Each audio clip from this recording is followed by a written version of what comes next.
Hi everyone, I'm Juliana Keeping. I'm a reporter for the Oklahoman and newsok.com. This is my colleague Zeke Campfield, and welcome to our Google Hangout on suicide prevention, teen suicide prevention specifically, and bullying in schools.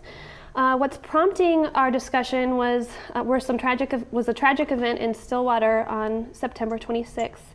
A 13-year-old 8th grade student, Cade Poulos, took his own life at school. He shot himself in the head in the hallway in front of other teachers and students. The tragedy drew national and even international attention, but it's also raised a lot of questions and prompted a lot of discussion about teen suicide and to some extent even bullying, even though in this case, his family has said bullying was not a factor at all.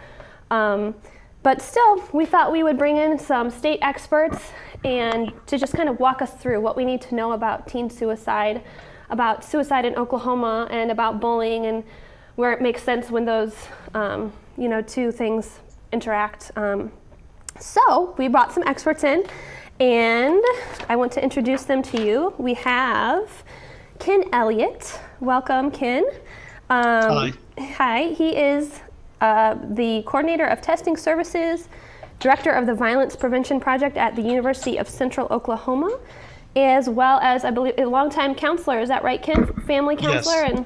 and that sort of Yes. thing? Yes, Welcome. and domestic violence too. Thank you. And domestic violence counselor. Okay. We're so glad to have you here. We have UCO student Javon Hughes. Javon. Hi, Javon. How are you?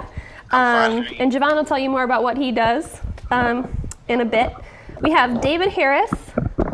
Where are you, David? Hi. David Harris is the project director for the Oklahoma Department of Mental Health and Substance Abuse Services. Glad to have you here. And we have Lisa Harper. Lisa's the Hi, Lisa. Lisa's the director of development for Heartline, which runs the National Suicide Prevention Hotline. Isn't that right? That's correct. For Oklahoma, as well as providing referral services, crisis services, and things of that nature. So we'll start it off, I guess, with a couple facts, Zeke, about suicide in Oklahoma, and we'll just throw some questions out to you guys. Actually, my first question is going to be for Lisa. Lisa, when we were investigating this story and doing some research, I learned from you that suicide is actually the second leading cause of death for youth in Oklahoma, ages 10 to 24, which is 31% higher than the national average. And so we just wanted to start there. If you could explain maybe why the Oklahoma suicide rate is so much higher than the rest of the country.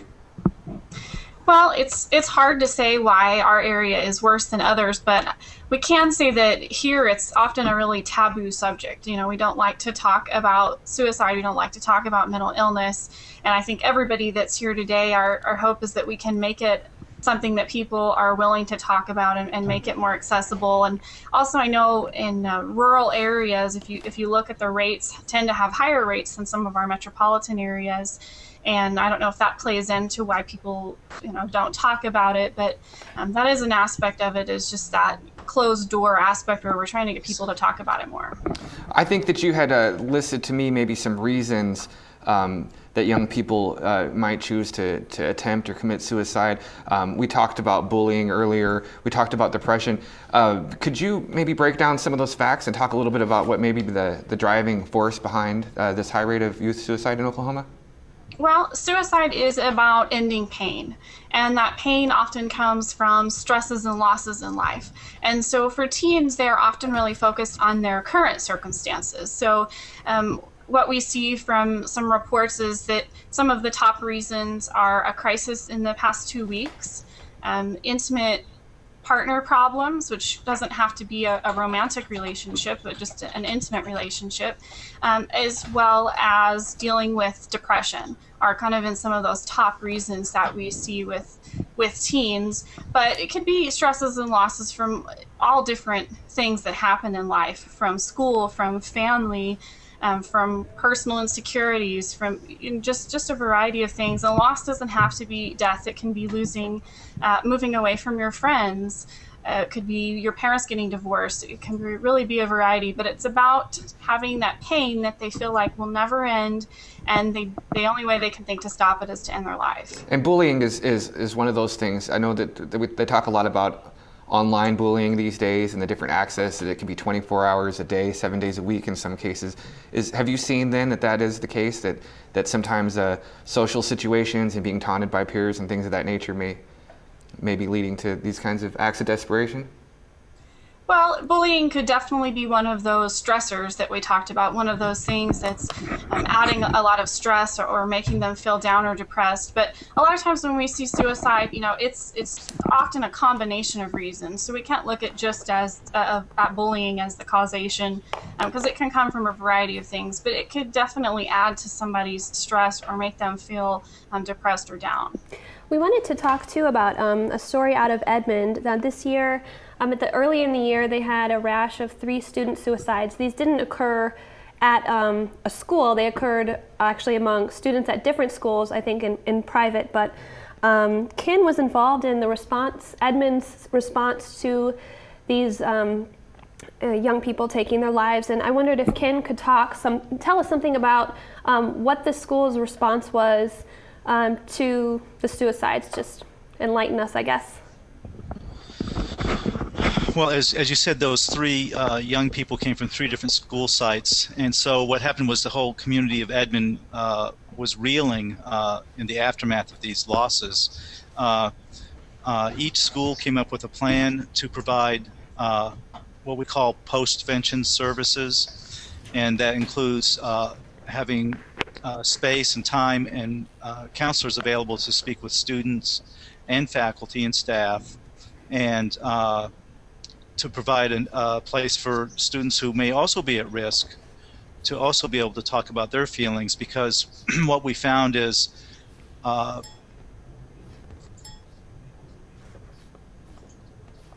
think we got cut off. We'll go back to Ken here in a second. Ken, we're going to go back to you. We can't hear you right now. David, I've got some questions for you, actually. We were talking earlier about, in this story, you weren't involved previously, but there's some different classifications of people that are more prone to attempting or following up with suicide than others. I know I read that boys are more likely than girls to commit, and girls are more likely than boys actually to attempt. And then there's some racial differences too, and these were numbers from the state. And I'm curious, in your work with the department, have you found any groups that are at higher risk than others, and some ways that maybe we can use that information to work to prevent these types of things from happening? Well, yes. Are you able to hear me okay? Yeah, we hear you. We have found that there are different ethnicity groups that have higher rates of attempting and completing, and as you said, females attempt about 4 times as often, but males complete at a higher percentage because they use a more lethal means, and so because the means that they use is more lethal, therefore they die at a higher rate when they do attempt. And Native American youth are among the highest, as are Caucasian youth, and then the other ethnic minorities such as Latino, African American, Asian, they're considerably lower than the Caucasian and American Indian youth. How can the department use some of those details and some of that research to actually come up with some effective ways to maybe reduce that teen suicide rate? Well, one of the things that we're doing is we have federal funding to prevent youth suicide, and we focus on ages 10 to 24 is what our project focuses on. And our priority populations are American Indian youth, and also youth that are involved in the military, 18 to 24-year-old youth that are either active duty, reserved, or already retired or veterans. They also have a high percentage of suicide attempts and completions.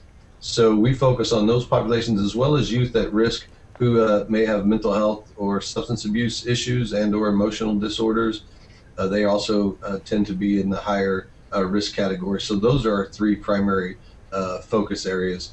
And so we use funding to target solutions in those communities that may have a high proportion of either American Indian youth or veterans. For example, this weekend we met with all the state leadership from the National Guard across Oklahoma, the generals and the colonels and majors, and we had an open discussion for several hours about what they can be doing from a not only an intervention approach, but further upstream, meaning prior to people becoming suicidal, what can they be doing as protective factors? So what we're focusing on is intervention as well as protective factors. So we intervene and identify a youth and provide and refer to mental health services, but we also are looking at what, from a public health standpoint, what can we be doing to help prevent this from a bigger picture, meaning what can be done earlier in the youth's life to maybe prevent them from getting to a point of desperation. Thank you, David. We're going to get to some comments from readers who are writing in. Looks like some of their questions, actually most of their questions involve bullying, which I know it's a huge topic right now. So let's see, Janet has asked, how do you get the schools to understand they do have a problem? My son was bullied, and all the superintendent said was we do not have a bullying problem at our school. She doesn't know if they do not understand or do they not want to face the problem. She writes, you know when you change schools and your son tells you the first day of school it was the best day of his life. He was 10 when this happened. Sorry, that's a little confusing, but maybe Ken, you could address, since you've worked with the school district, how do you get a school to really address bullying? It looks like, from Janet's experience, the school's in a bit of denial about the fact that bullying is taking place at the school. Can you hear me? Yes, we can. Okay, great.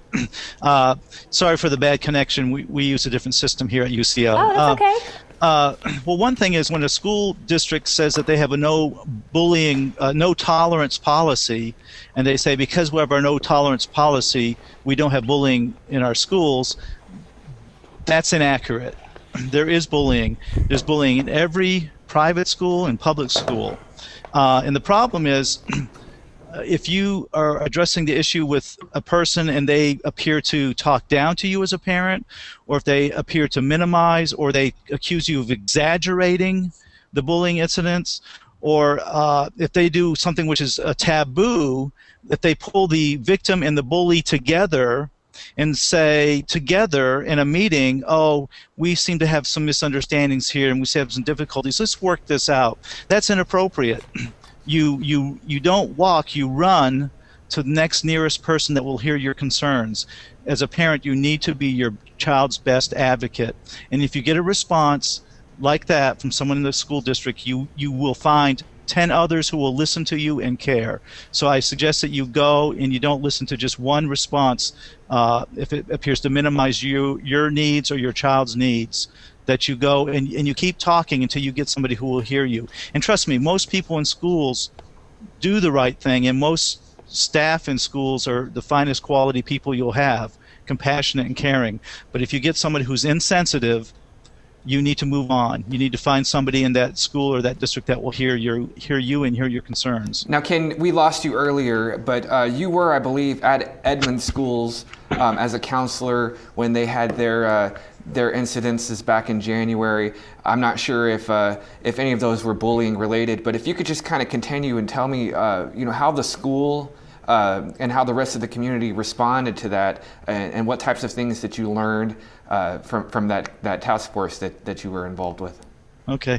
Well, even prior to those 3 losses this past spring, a group of people came together. It's called the Edmond Suicide Prevention Task Force.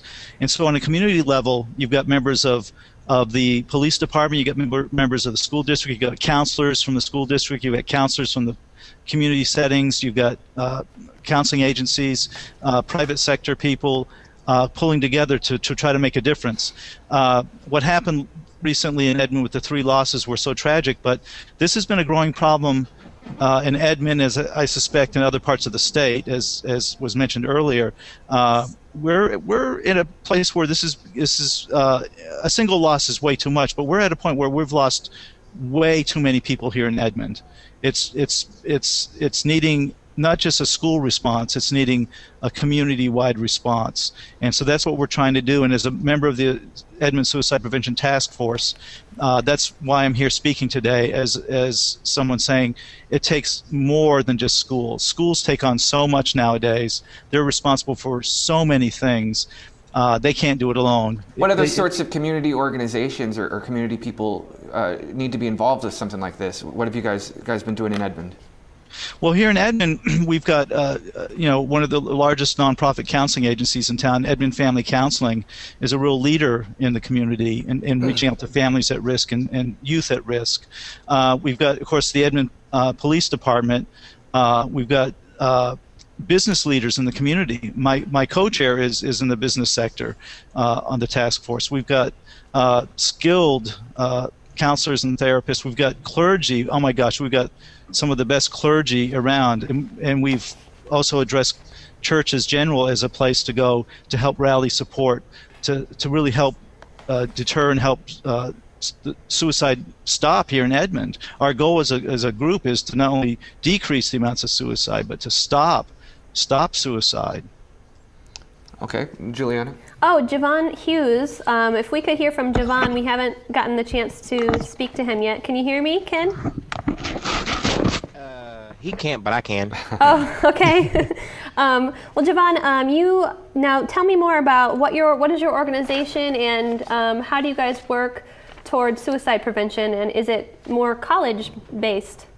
Obviously, you're a college student, so I'd think so, but tell me what you do. Well, my organization is To Write Love on Her Arms, or TWLOHA for short. And what we do is to help with suicide prevention, and we also help with substance abuse, self-injury, and mental health awareness. So we're covering all the aspects of it, not just the one. What are you seeing? Actually, you're there and you're meeting with these people, and these are your fellow students. What kinds of things are people struggling with, and what seems to be the best way to help people overcome? It's stress. Like, we as college students take on so much with debts, with midterms, with finals, with relationships, like you said. And sometimes it feels like you don't have someone to go to. You don't have an out. So it kind of gets overwhelming. But what we as an organization want to do is at least get our name out there and let them know, while we're not counselors, we can help you find a counselor. Okay, so lining people up with resources, that sort of thing, is what you're focused on. Pretty much, like metaphorically writing love on their arms so suicide isn't their only option. I want to go back to Lisa, if we can, for a second. Lisa, an important part of this story, like Javon said, is these resources, and I know that you guys provide one. Could you tell us a little bit about Heartline, and then some other options that people have if they're worried about their own mental health, or a loved one, or somebody that they work or go to school with? Sure. Heartline has several different resources that people can use. One that you mentioned earlier is we answer the National Suicide Prevention Lifeline for every county in Oklahoma except for Tulsa County. It is answered there as well, just by a different center. And that number is 1-800-273-TALK. And all of our lines, they're 24 hours a day, 7 days a week. There's always somebody there to listen. And, part of that line, it doesn't mean that you have to be suicidal at the moment you're calling. Maybe you're considering suicide, or you're just a little bit depressed, and you just need to talk to somebody about that, and you want to get connected to somewhere like the counseling service he mentioned in Edmond, or maybe you're in a different community and you want to find counseling services or substance abuse services. We've got a database with thousands of different programs, and we can connect those people to resources to deal with whatever it is that's causing that stress, or to deal with that depression they're having. So that's a valuable number, even if someone is not right then suicidal, but maybe just dealing with some depression or mental illness of some kind. We also have a prevention program where we reach out to the youth in the Metro Oklahoma area, and it's called HELP, or the Healthy Education for Life program. And we go into a variety of different groups, and we talk to them about that taboo that we talked about, that stigma. And then we address, what can you do if you think you have a friend is suicidal, and what are the warning signs? And so then we also give them that lifeline number we talked about. And another resource that anyone has if they're concerned about a friend is they can always call 911 and ask for something called a wellness check. And that's anonymous, and they will send out a crisis team to talk to that person. Thanks, Lisa. If you're just joining us, I'm Juliana Keeping, and this is Zeke Campfield. We are reporters for the Oklahoman. We covered the tragic Cade Poulos case out of Stillwater. which Cade unfortunately took his life at school on September 26th, and that's prompted a discussion with experts, which we are in the thick of now. And we're going to take another question from a reader. And if you'd like to write in, you just go to newsok.com/live, or you can go to our homepage, NewsOK, and it'll take you there. And there's a comment box to the side of the screen. You can put your questions in there. We'll try to get them answered. Let's see here. We have a question. Okay, so this person, it's a comment and a question combo. Schools have to be responsible for the safety of students, but isn't bullying But isn't bullying a part of social conditioning and preparation for the outside world? Isn't that a part of the school's responsibility, how to deal with peers?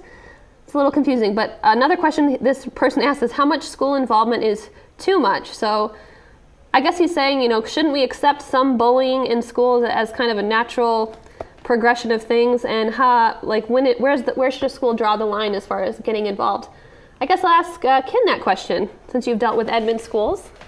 Ken might not have heard the question. Oh. He didn't hear the question. You might have to repeat it. I'm sorry. Oh, that's okay, Ken.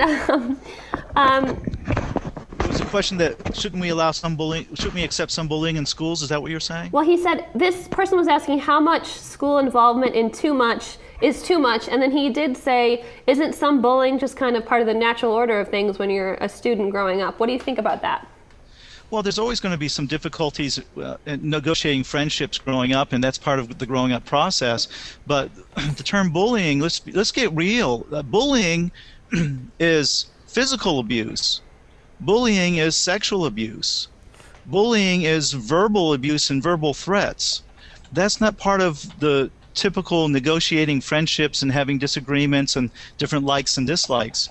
We're talking about behaviors that, if it occurred with someone older, they could be charged and arrested and prosecuted for, again, physical abuse or sexual abuse or verbal threats.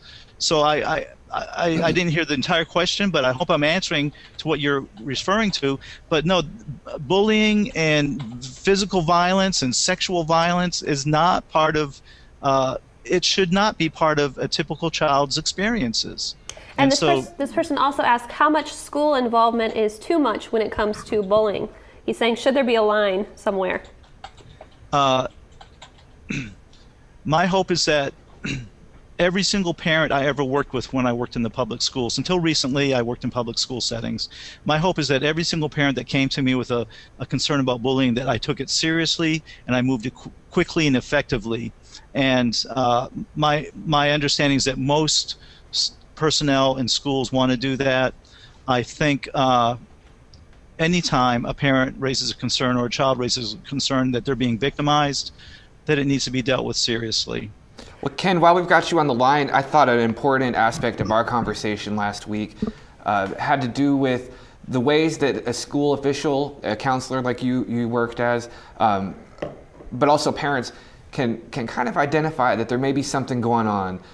Tell us about what that conversation needs to look like, and what you've learned is the best way to kind of steer somebody away from negative thoughts or thoughts of suicide and towards seeking help. Well, Zeke, and again, I appreciate you talking with me last week. It was a real important time. Even your language just now, how to steer away from those discussions. I think it's the opposite. I think we need to get very personal, very specific, and very direct in asking questions about suicide. And if we suspect that there's suspect suicide, even if as a parent or a caregiver you're not certain, but something doesn't feel right, any concern, you investigate and approach that and ask that. What are you asking specifically? I mean, if you have a teenager or a young child, who might be acting differently, or you suspect something is going on, I mean, how do you have that conversation with your child? What does that sound like? What would you recommend? You can say, hey, I've noticed some changes, or I've noticed some differences. You don't seem to be yourself. You seem a little bit down. You're not eating like you used to. Your sleep's different, whatever it may be. And say, I'm really concerned. And what's going on? And if you're suspecting suicide, it is okay to use the word suicide. It's okay to ask the young person, are you thinking about suicide? Are you having thoughts of dying? What are some of the red flags? When does a parent or school official get to that point to where they feel like it's appropriate to start asking those questions? What kinds of things are you looking for in your teenage son or your teenage student? We've had a little technical difficulty here, but I believe if it's Lisa from the Heartline spoke to that earlier, that you look for hopelessness, helplessness, a sense of aloneness, a sense of not feeling worthy, of feeling low self-esteem. Those are things that you would look for, that you would immediately ask, and it's okay to ask. And if there's one message that any parents get, any caregivers get, or any school personnel get, the moment the question enters your mind, could this person be at risk of suicide, is the moment you go forward and you ask. Lisa, would you agree then? Those are the things that you need to look for if you're a parent or you're a school official and you're concerned about suicide amongst your teenage student or child?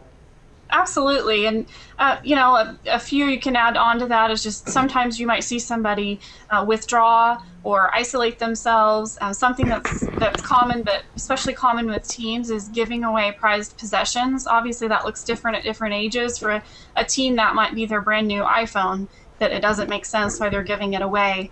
But that can be a factor. But I love that he said that when you ask, it's okay to use the word suicide. It's okay to ask directly. You might be able to see on the wall behind me, I have ask, listen, tell on my wall.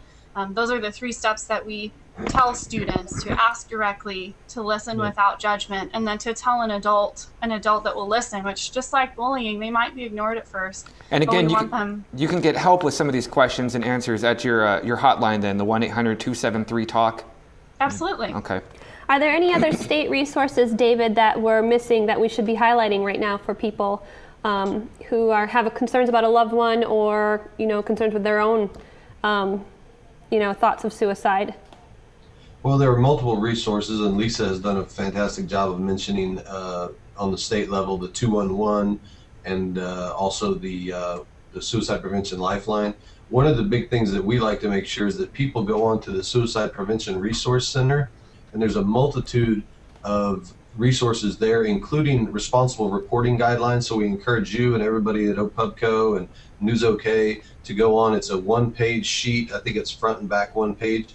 And it actually has information on reporting on suicides and how to report safely, so that the language used or the way that it's reported on doesn't contribute to more suicide. They've actually had studies that show the way the media report it can either help prevent more suicides or actually contribute to more suicide.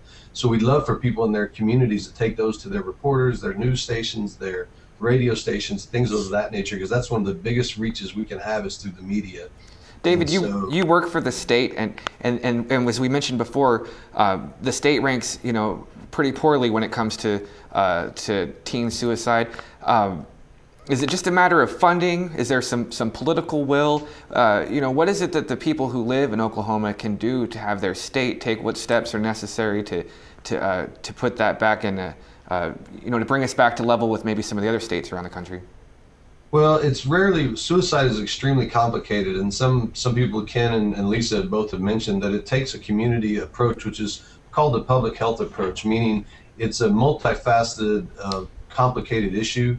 Therefore, it requires a multifaceted, multi-level approach, meaning from the legislature, from faith-based groups, from parent groups, from individual parents, from schools, from community centers, from boys and girls clubs, everyone to become aware of the risk factors and the warning signs and how to and where to refer someone. The state has many resources. We have community mental health centers throughout the state that cover the state that can offer services when they're needed for mental health needs, whether it's emergency mental health needs or just someone coming in that may be starting to feel the signs of depression or anxiety or another mental disorder. So we have those resources. We also encourage people to learn about suicide through, there's a multitude of trainings through our grant.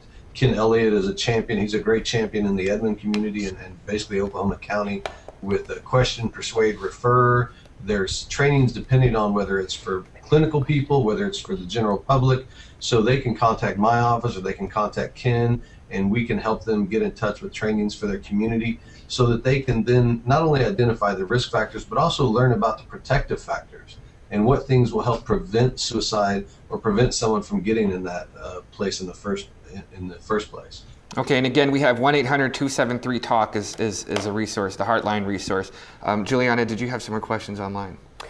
Sure. We're getting close to the end here, but I guess here's a comment from Tiffany. We haven't really addressed cyberbullying in schools. That's a really hot topic.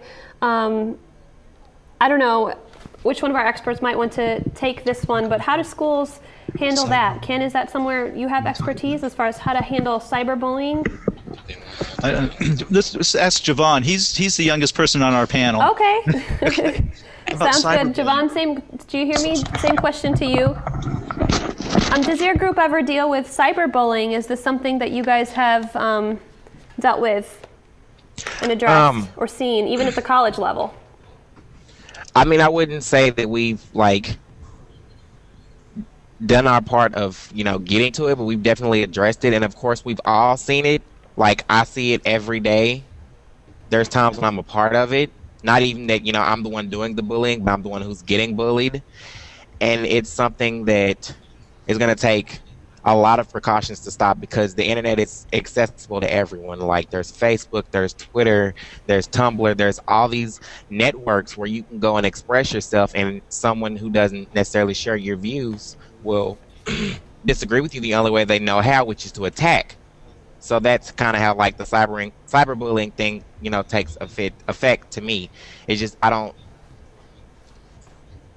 know if there's an actual way to address it as a whole, because there's so many attackers behind it. Mm-hmm. Yeah, it seems like, this reader has written a note that personally I think people to remember it's Facebook, delete it, and move on. And also I think it's probably important for parents to really closely monitor their children's online activity. You just wish in cases where there's cyberbullying that somehow the parents would just delete, the bullied child's page. I don't know. I don't have the solution. I'm not an expert. But does anyone else want to address anything that parents Juliana, can do? I just want to reiterate for the people that may be logging in a little bit after we started that bullying is not the cause of suicide. It can be one of the contributing stressors, as Lisa said earlier. I just want to be really clear that bullying and suicide are two separate issues, that one can have an effect on the other, Mm-hmm. but for instance, the case in Stillwater, we still haven't found any evidence that bullying was a contributing factor in that. And we just like to be really clear with people that there's a multitude of factors, including substance abuse, including the things that Ken mentioned earlier, a loss in interest in things that they're normally passionate about. There's lots of things. Childhood trauma is a really big contributor to many things that happen in people's adult lives. So people that suffer trauma in their childhood often have higher rates of substance abuse, higher rates of suicide attempts, and several other physical health issues as well. So one of the best things we can do as a state, one of the most effective things we can do, is to best address childhood trauma of all sorts. And when we say trauma, it's the types of trauma that Ken talked about: mental, emotional, neglect, physical, sexual, all types of trauma. The better we can do to address those as a state is the best method we can have to help prevent things such as suicide and substance abuse, and all of those things that our state ranks fairly high in. Thank you, David, for making that point. And I'm sorry if I'm overemphasizing it. Readers keep asking, but I think that's key, that bullying is not a sole factor when it comes to suicide. There are complicated reasons behind it, as you said. Zeke, did you have a question for Javon? Yeah, Javon, I thought it'd be interesting to ask you. We've heard a lot from experts, and we've heard a lot from people who've worked in suicide and bullying, related issues previously. You're the young voice here. Is there some things that they need to know that maybe they haven't talked about, or some things that you think that parents or school administrators should take heed of when they're dealing with this type of issue? Well, I just feel like everyone has said things that are very important. Like we've given, it's going to take a community. And what my grandmother's always told me is it takes a village to raise a child.